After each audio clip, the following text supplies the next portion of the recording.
Hey there! So, with Deltarune Chapter 5 coming out in just over a week, I wanted to talk about Deltarune a few more times before I probably will move on to other topics I want to talk about. So, with all the theorizing that has been going around recently, I want to throw my hat in the ring and just give my opinion on the matter, just in case you were wondering for some weird reason. Now, I'm going to be completely honest. The amount we know on Chapter 5 is bafflingly little. It's compared to Chapters 3 and 4, we know so little. Before Chapters 3 and 4, we got new links and spammed and sweepstakes, and just genuinely knew more about the chapter, even from the trailers we could grasp a little more.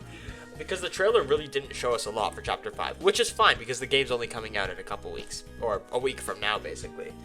And I think Chapter 5's details are very intentionally being hidden from us, but that won't stop me from trying to think of things that can happen. By the way, this video is more of a prediction than a theory, since we have very little total evidence that I am trying to form some sort of narrative, so sorry if this comes off very, how do I put it, like, fanfiction-y-ish? Yeah, it's just me, thinking of a general plot lines of the chapter. So, without further ado, let's talk about Chapter 5. So what I really want to focus on in this video is the narrative aspect of the game, because that's what I'm most interested in, obviously theorizing about the game, and I just want to talk about it because I want to just lay the lines out of what I think the chapter will go through. I think Chapter 3 is going to have similar themes of what we thought Chapter 3's themes might be before Chapter 3. I think Chapter 5 especially will be about the way how the Dark Worlds are like, you can easily get lost in them, right? You can easily get consumed and just think they're fun adventures.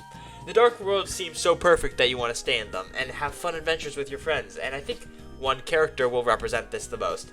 Now, I think a lot of us, myself included, before Chapters 3 and 4, thought this was going to be done with, like, Susie or Noelle, just because of what the hints of at the end of Chapter 2 was hinting at with the scene with Birdley.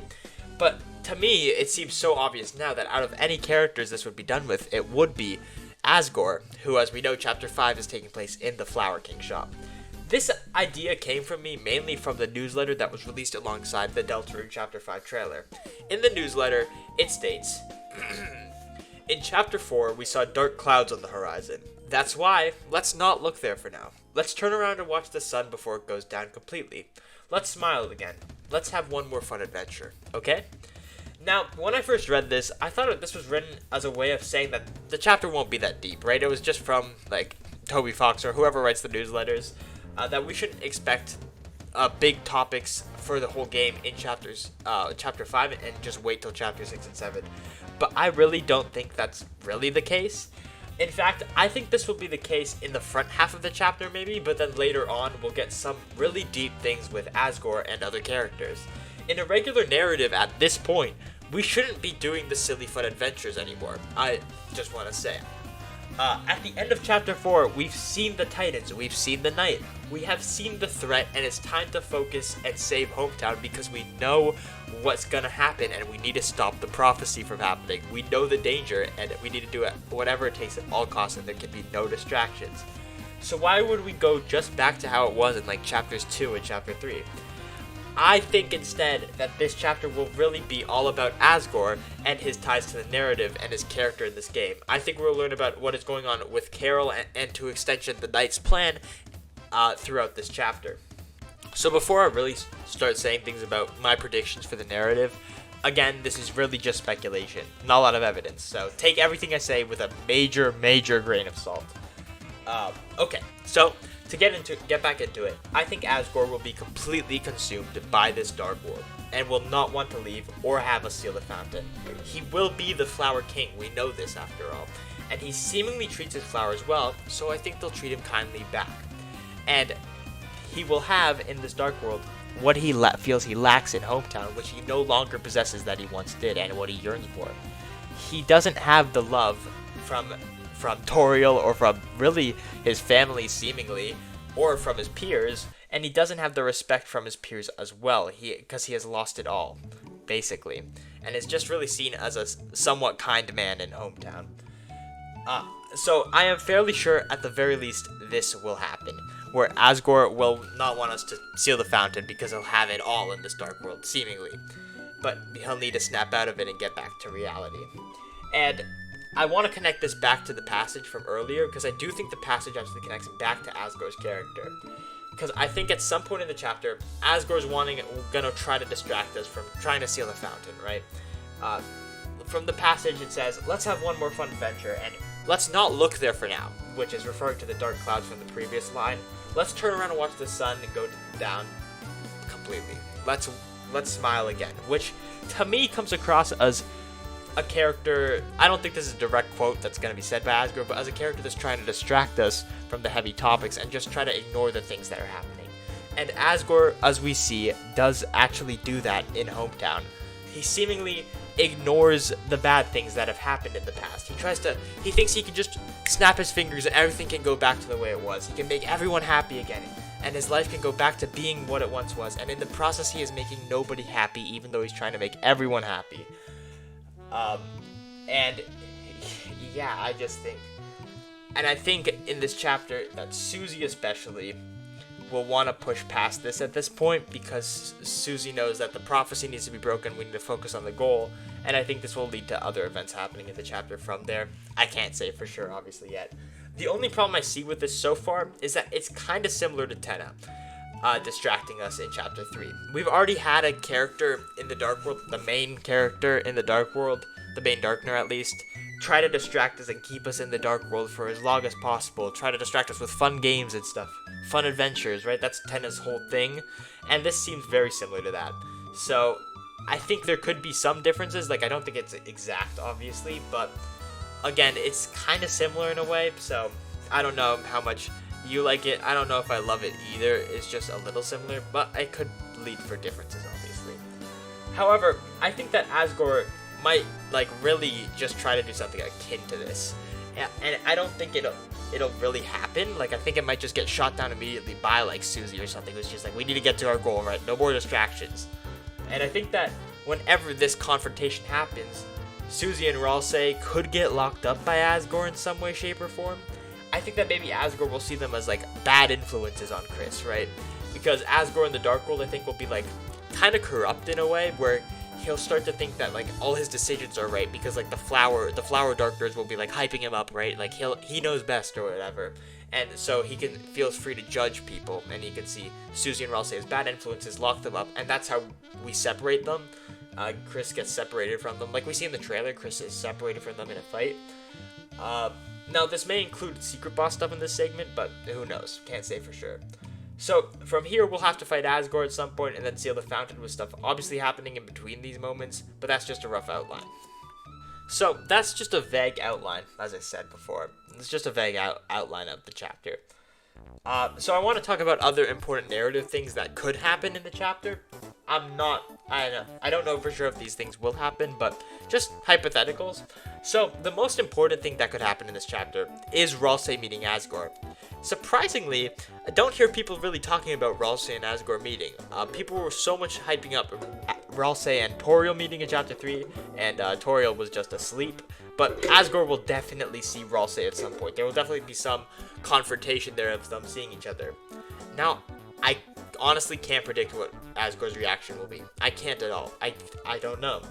I do think he will maybe think it's Asriel at first, but I honestly don't know what could come from this. He might just get confused for a moment and be oh, you're not Asriel, sorry, and then treat him completely like a different character, that he knows he's different from Asriel. Or maybe he takes Ralsei for some reason, or does he get really angry at Ralsei? Does he hate that he's seems like a clone of Asriel in a way? Or an idea I thought of, maybe that he pretends that he thinks Ralsei is Asriel. Deep down he knows it's not, but he's trying to think of him as Asriel to fill a void in his heart, because he obviously really misses Asriel from the dialogue we get from him. So maybe he'll try to treat Ralsei as if he is Asriel and call him Asriel and stuff, even though he really knows he isn't. I don't know if that's just a vague thing I thought of, just a hypothetical really. And I do think in this chapter, it's highly likely that we will get a lot of Ralsei character moments. I think this will be a big Ralsei chapter. I don't only say this because of Asgore and Ralsei obviously having some ties to each other, because they're both, one's a dreamer and one's dreamer adjacent, I guess. But also, Ralsei has been associated with flowers in the past, as we know of. And if there was a time, if there was a specific Dark World for Ralsei, this honestly would be it. So I do think we'll get something big with Ralsei in this chapter. So, other things that I've thought of that just could happen. Maybe Asgore will create like a flower family for himself, since this is obviously what he misses the most is his family. Like, obviously out of anything, he misses his family being together. Yeah, and I do wonder if you know that attack we saw in the trailer that is very similar to the Patient Souls one with the spinning knives. I wonder if that's actually a fight against maybe like a flower clone of Chris themselves. Like, maybe Asgore has created flower clones of the whole family. So I think we could see flower forms of Asriel, Chris, and Toriel. Maybe not Chris. That's the only one I could see them not doing because Chris is there in the Dark World. But Asriel and Toriel, for sure, I think could get like flower forms, especially Toriel. I think that's the most likely because Asgore really wishes he was back together with her. But again, the attack from the trailer might be against like a Chris flower clone. We don't know. And if we face Asriel's flower clone, how will Ralsei react? I don't know. Can't say this. And I do think this will be the first chapter that we will get a semblance of what Asriel looks like. Like, I don't know if we'll see Asriel this chapter, but I think we'll get to see what he looks like at the very least, because we're in the Flower King Dark World, and Asgore's gotta have some Asriel memorabilia, right? Yeah, so I think this Dark World will mainly be Asgore going insane by his own fault in this Dark World. Like, he's driving himself to insanity. He's trapped himself in his own asylum, basically. Like, the Flower King trapped in asylum is an asylum of his own creation, and he will have made a prison for himself. Also, another thing to talk about, in the Deltarune newsletter, there was a lot of emphasis on the golden flower. That is obviously flowery in Undertale, but in Deltarune is just a flower. Like, it's the middle one in the Flower King shop. I don't know what to say on this, really. Just know that it will have some narrative aspect, I'm pretty sure, because why is it so emphasized in the chat, in the newsletter? It's just, I'm suspicious, okay? But I don't want to jump the gun, and I don't want to say it's Secret Boss yet, because I think something like that wouldn't be hinted at, really. And I feel like it maybe is a little too obvious for it to be the Patient Souls. I know. It makes a ton of sense for it to be the Soul Flowers to be the Secret Boss. I get it. I know it does. And I hate people whose reasons are it's too obvious. It's just a red herring. Like Toby Fox is just trying to trick us. I hate people who just say that as their evidence. However, in this case, I honestly think that the flowers will just be a main narrative thing. Because like secret bosses in the overworld, like Spamton, or Jevil, like you can't see them at all in the hometown at all, really. You just can't. You really just can't. You can't see the Shadow Mantle either, obviously, in chapter 3. So I really don't know if like we could even predict what possibly the chapter 5, secret boss could be, and I just don't know if it's these flowers, just because they're so out in the open, you know. Alright, for the last part of this video, I want to talk about the trailer. It's been almost a week, and I have some new thoughts on the trailer. So let's start off with something important. In the newsletter, there was a line that said, "I want to surprise people playing the chapter for the first time, so I voted showing the most exciting moments," referring to the trailer. So I do think the trailer was purposely trying to avoid showing us anything, because of such a soon release date anyways, and I think Toby Fox wants to surprise us. So to start with the trailer, I want to start with the thing that looks like it could be the White Pen of Hope that we saw, and even I talked about in my trailer reaction. I think the trailer showing us this thing, combined with this quote, is one of two things. Either this is not the Pen of Hope and this is just a red herring, which trailers try to do red herrings all the time, so I think it is a possibility. Or we misunderstood the White Pen of Hope. We gave too much emphasis on it, and it's not as exciting as we may have thought. Like, it's not really a physical thing, or, I mean, that obviously looks like a physical thing.